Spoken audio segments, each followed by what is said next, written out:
Napatay nga ba o nakatakas ang teroristang si Marwan? Isa yan sa mga malalaking tanong sa nangyaring engkwentro sa Maguindanao. Nais ding malaman ng mga leader ng PNP at DILG kung bakit hindi pinalam sa kanila ang operasyon ng mga pulis doon. Balita hatid ni Salima Refran. Bangkay raw ito ni Zulkifli Binhir alias Marwan, ang Malaysian terrorist ng Jemaah Islamiyah at wanted ng Amerika dahil sa Bali, Indonesia bombings in 2002 na napatay umano sa gitna ng madugong engkwentro sa Mamasapano, Maguindanao nitong linggo.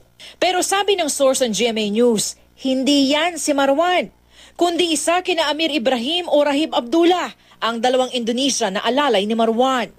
Nakatakas daw si Marwan at Pinoy bomb expert na si Basit Usman na siyang target maaresto kaya kinasang operasyon. Bantay sarado sila na mahigit 50 miyembro ng Bangsamoro Islamic Freedom Fighters. Sadyang malapalo sa dula sa mga otoridad si Marwan. 2012, unang sinabi ng AFP na napatay siya sa airstrike sa Sulu. Pero kumambyo noong August 2014 at sinabing tinutugis pa si Marwan sa Central Mindanao. At sa pinakahuling pagtugis kina Marwan at Usman itong linggo ng halos 400 tauhan ng PNP Special Action Force, 44 na pulis ang napatay at 12 ang sugatan. Naambush kasi ng BIFF ang isang pangkat ng SAF at di rin nila sinasadyang mapadpad sa lugar ng MILF. Kung tutuusin, dahil sa mga armadong grupo sa Mamasapano, kahit ang simpleng pag-aresto ng pulisya o pagtugon ng militar sa insidente ng pamamaril, humahantong sa pakikipagsagupa ng mga otoridad sa mga armadong grupo.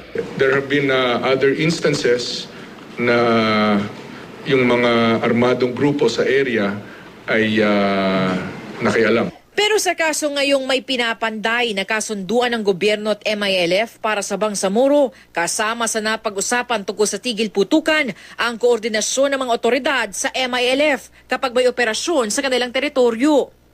Kaya kahit nag-iimbestiga pa lang ang Board of Inquiry ng PNP sa insidente, pinutakti na ng tanong ang pulisya at DILG kung bakit at paanong di alam ng nakatataas ang operasyon.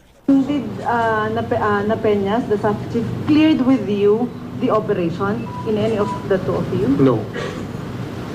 Sir, sino po yung nag-go signal? Up to what point? Kasama nga po yan doon sa itatanong namin sa Board of Inquiry. As I said, it didn't reach us. Sir, yung ground commander po doon sa operations? Very much, thank you very much po. No, I think I've answered your question. Dahil sa nangyari, sinibak bilang PNP SAF Director si Tulio Napeñas. Papalitan siya ni Chief Superintendent Noli Talino. Mga bayaning pulis na ang turing sa 44 na miyembro ng SAF na nasawi sa Maguindanao. Igagawad sa kanila ang pinakamataas na parangal ng PNP. At dito nga sa bantayog ng bayaning tagapamayapa, iuukit ang kanilang mga pangalan, tanda ng pag-alala ng isang bansang nagpapasalamat sa kanilang paglilingkod. Bukod sa hustisya para sa mga nasawing pulis, nais din ng mga taga-barangay Tukan na Lipaw na mahinto na ang karahasan sa kanilang lugar para magbalik normal na ang kabuhayan ng mga residente at di na sila habang buhay na mamulat sa takot. Natatakot. Tatakot ka? Oo. Salima Refran, GMA News.